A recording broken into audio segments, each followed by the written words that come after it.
আসসালামু আলাইকুম। আমার নাম শোয়েব খান। আমি একজন স্টুডেন্ট। আমি প্রথমে ডক্টর জাকির নায়েককে অভিনন্দন জানাই যে শুধু মুসলিমরাই নয়, এখানে উপস্থিত সবাই আপনাকে নিয়ে গর্বিত। এখন স্যার, আমার প্রশ্নটা হলো, কিছুদিন আগে ইন্ডিয়ান নিউজ চ্যানেলে একটা খবর দেখিয়েছে যে এক মহিলাকে তার শ্বশুর ধর্ষণ করেছে।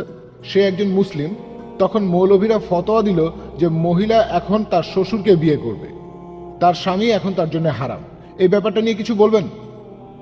ভাই, এই ব্যাপারটা আসলে একটা গুরুত্বপূর্ণ ইস্যু মিডিয়ার কাছে। আর আপনারাও হয়তো জানেন যে কয়েক মাস আগে ইন্ডিয়াতে ইমরানা নামে একজন গৃহবধূ, তাকে তার শ্বশুর ধর্ষণ করেছিল। তখন ফতোয়া দেওয়া হয়েছিল, বেশিরভাগ ইন্ডিয়ান ওলামাই তখন ফতোয়া দিয়েছিলেন। আর একটা দারুল উলুম ফতোয়া দিয়েছিল, যেহেতু মেয়েটাকে তার শ্বশুর ধর্ষণ করেছে, সে তার স্বামীর কাছে ফিরে যেতে পারবে না, সে স্বামীর জন্য হারাম হয়ে গেছে। আর মিডিয়া যখনই দেখে এই খবরটা দিয়ে ইসলামের নিন্দা করা যায়, তারা সেটা লুফে নেয়, তারপর খবরটা চারিদিকে ছড়িয়ে দেয় যেন ইসলাম ধর্মে এই ইস্যুটা ছাড়া আর কোনো ইস্যুই নেই। আর ইন্ডিয়ান প্রেস তারা কি করেছে, বেশিরভাগ চ্যানেলে খবরটা দেখানো হয়েছে যে ইসলাম ধর্মের উলামা, শিউক আর মৌলানা তারা বলে একটা মেয়েকে তার শ্বশুর ধর্ষণ করেছে, সে একজন ভিকটিম। কিন্তু ইসলাম ধর্ম কি বলছে?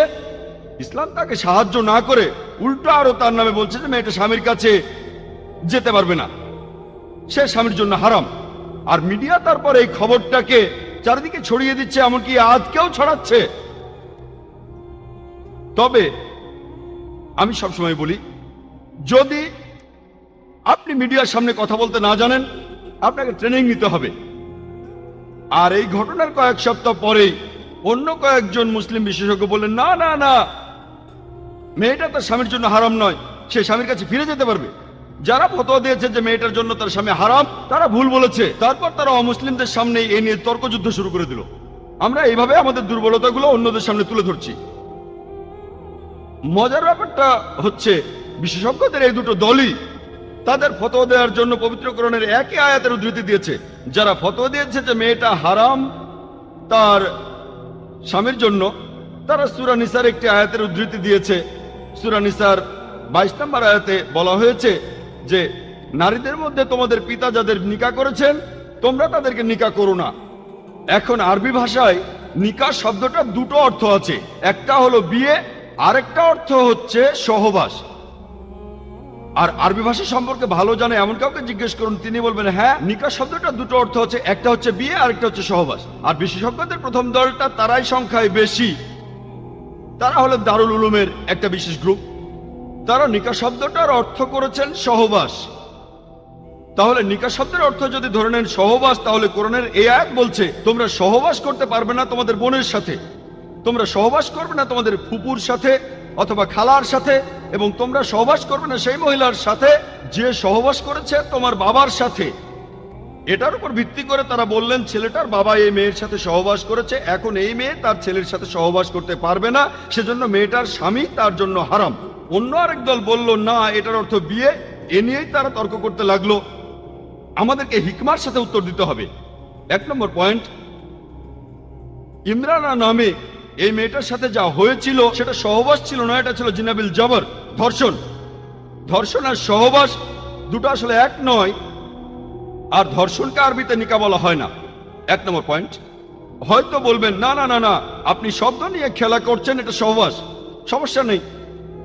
দেখেন, আমি আগেও বলেছি, যদি কেউ কোনো ভুল কিছু বলে, বিতর্ক করার একটা টেকনিক আছে।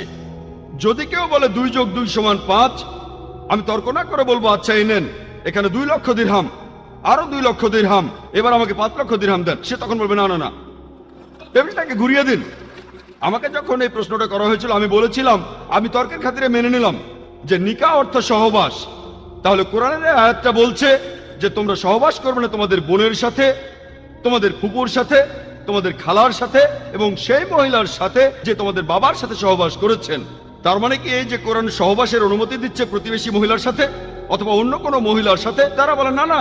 আমি বললাম কেন? যদি বলেন যে নিকাহ অর্থ সহবাস, তাহলে কোরআন বলছে যে সহবাস করবে না তোমাদের বোনের সাথে, ফুপুর সাথে, খালার সাথে, আর যে মহিলার সাথে তোমার বাবা সহবাস করেছে, কিন্তু সহবাস করতে পারবে প্রতিবেশী মহিলার সাথে, অন্য যে কোনো মহিলার সাথে, তারা বলল না। তাহলে সঠিক অর্থটা হচ্ছে নিকা মানে বিয়ে, অর্থাৎ তোমরা বিয়ে করবে না তোমাদের বোনকে, তোমরা বিয়ে করবে না তোমাদের ফুফুকে, তোমাদের খালাকে, এবং বিয়ে করবে না সেই মহিলাকে যে বিয়ে করেছে তোমাদের বাবাকে। তবে আপনি প্রতিবেশী মহিলাকে বিয়ে করতে পারেন, অন্য যে কোনো মহিলাকে বিয়ে করতে পারেন। তাই আপনারা লড়াই না করে হিকমা দিয়ে এটা বোঝাবেন, আর কোনো বিশেষজ্ঞই বলবেন না যে আপনি সহবাস বা জিনা করতে পারেন যে কোনো মহিলার সাথে।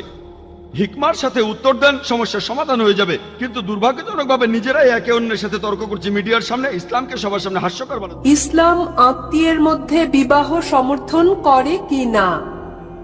আপনি জানেন, চিকিৎসা বিজ্ঞানে অনেক জন্মগত অস্বাভাবিকতার কারণ হচ্ছে স্বগোত্রে বিবাহ, অর্থাৎ আত্মীয়ের মধ্যে বিবাহ।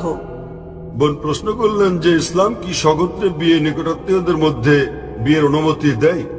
জি, বিয়ে সংক্রান্ত ব্যাপারে বলতে গেলে আল্লাহ বলেছেন কোরআনে সূরা নিসা অধ্যায় নম্বর 4 আয়াত নম্বর 22 থেকে 25 যে যে সকল বিয়ে নিষিদ্ধ, তাহলে আপনি বিয়ে করতে পারবেন না আপনার মাকে, আপনার মেয়েকে, আপনার মায়ের বোনকে, আপনার বাবার বোনকে এবং আপনার ঘনিষ্ঠ মাহারাম আত্মীয়দের। তবে আপন চাচাতো মামাতো বোন হলে পারবেন, কিন্তু ভাই বোন, পিতা কন্যা বিয়ের অনুমতি নেই। আপন চাচাতো মামাতো হলে অনুমতি আছে। আজ বিজ্ঞান আমাদের বলছে যদি আপন ভাই বোনের বিয়ে হয় সেক্ষেত্রে অস্বাভাবিকতার সম্ভাবনা অনেক বেশি থাকে, জন্মগত সমস্যা হতে পারে। সুতরাং সরাসরি ভাই বোন, পিতা কন্যা, মা আর ছেলে, পিতাপক্ষের চাচা, আপন চাচা, বাবার বোন ইত্যাদির মধ্যে বিয়ে হলে অস্বাভাবিকতার সম্ভাবনা খুবই বেশি থাকে। তাই ইসলাম এসব বিয়ে নিষেধ করেছে, কিন্তু আপন চাচাতো মামাতো হলে অনুমতি আছে। ইসলাম এটার অনুমতি দিয়েছে। আর বিজ্ঞান যে আমাদের বলছে এমনকি চাচাতো মামাতো ফুফাতো ভাই বোনের ক্ষেত্রে এর সম্ভাবনা আছে, তবে খুবই কম। জন্মগত সমস্যা হতে পারে যদি দুই ব্যক্তি, পুরুষ মহিলা অপরিচিত হয়, তারা যদি পরস্পরের আগে থেকেই আত্মীয় নাও হয়, তবুও জন্মগত সমস্যা হতে পারে। তাহলে বোঝা যাচ্ছে জন্মগত সমস্যা কেবল আত্মীয়ের মধ্যেই হয় না, তবে সমস্যা অত্যাধিক বেশি থাকে সরাসরি আপন ভাই বোন, বাবা অথবা মা, আপন চাচা হলে।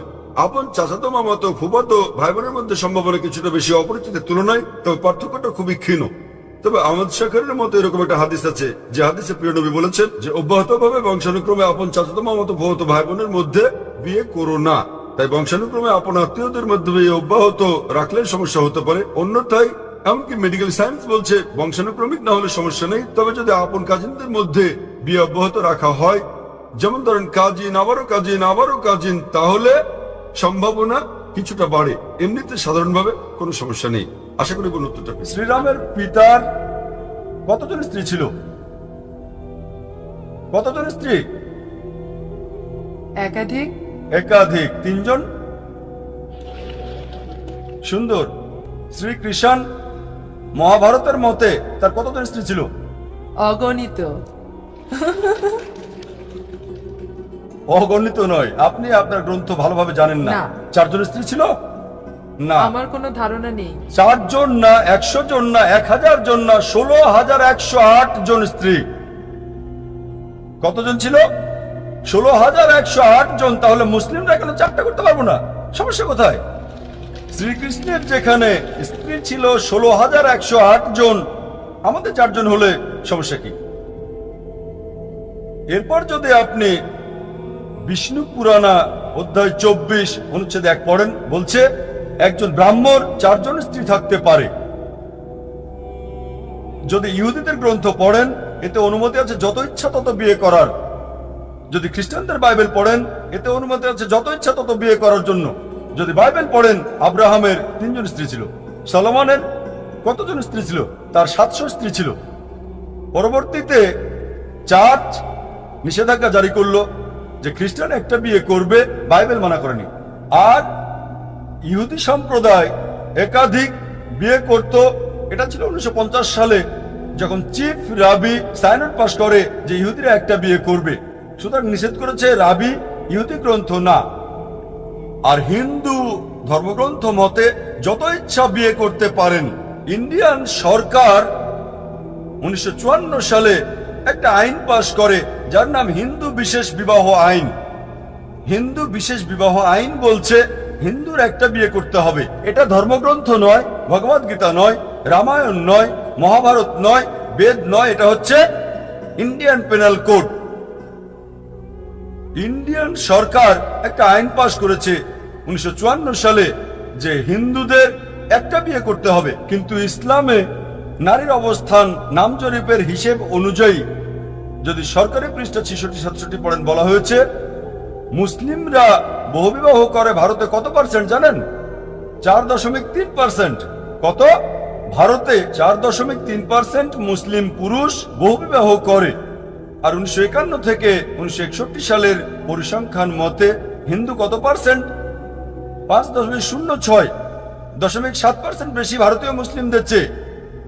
আর ভারত সরকার যদি এটা নিষিদ্ধ করেছে ভারতীয় আইন অনুযায়ী, তারপরও ভারতীয় মুসলিমদের চেয়ে বেশি বহুবিবাহ হিন্দুরা করেছে। কেন? চলুন এবার দেখি কোরআন কি বলে। কোরআন বলছে সূরা নিসা অধ্যায় 4 আয়াত 3, তোমাদের পছন্দের মেয়েকে বিয়ে করো 2, 3 বা 4, কিন্তু যদি ন্যায় বিচার করতে না পারো তাহলে একটা। এই কথাটা যে একটা বিয়ে করো কেবল কোরআনে আছে, আর কোনো ধর্মগ্রন্থে নেই। বলা হয়েছে পছন্দের মেয়েকে বিয়ে করতে 2, 3 বা 4, কিন্তু ন্যায় বিচার করতে না পারলে একটা বিয়ে করো। আর কেউ যদি একের অধিক বিয়ে করতে চায়, কোরআনের দেওয়া একটা শর্ত হলো ন্যায় বিচার করা। যদি সমান আচরণ করতে না পারো একটা বিয়ে করতে হবে। এখন কি কারণ, যুক্তিসঙ্গত কারণ একজন ভাবতে পারে কেন ইসলাম পুরুষকে একের অধিক বিবাহ নির্দিষ্ট করেছে? অনেক অমুসলিম মনে করে এটা ফরজ, বাধ্যতামূলক। মুসলিম পুরুষের জন্য একাধিক স্ত্রী থাকা ফরজ। এটা বাধ্যতামূলক নয়, অতিরিক্ত।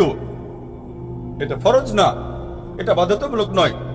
আপনি কতজন মুসলিম পুরুষকে চেনেন যাদের একাধিক স্ত্রী আছে? বোন, আপনি কতজনকে চেনেন? কতজনকে আপনি চেনেন? অল্প কয়েক। কতজন? অল্প কয়েকজন। অল্প মানে 1, 2, 3 কয়জন? হ্যাঁ, কমপক্ষে 3 জন। প্রায় 3 জন। ধর্মেন্দ্রের কথা শুনেছেন? হ্যাঁ, তার কজন স্ত্রী ছিল? 2 জন। মুসলিম না অমুসলিম? অমুসলিম। অমুসলিম। আপনার সাবেক মুখ্যমন্ত্রী, ওনার নাম কি? জয়ললিতা। হ্যাঁ, হিন্দু না মুসলিম? হিন্দু না মুসলিম? হিন্দু। হিন্দু। সুন্দর। এরা বিখ্যাত ব্যক্তিত্ব, ঠিক আছে? ইন্ডিয়াতে কয়জন বিখ্যাত ব্যক্তিত্বকে আপনি চেনেন যাদের একের অধিক স্ত্রী? চেনেন এমন 3 জন হতে পারে, ঠিক? হ্যাঁ, হতে পারে তারা আপনার প্রতিবেশী, হতে পারে সহকর্মী। ইন্ডিয়াতে অনেক অমুসলিম আছে যাদের একাধিক স্ত্রী আছে।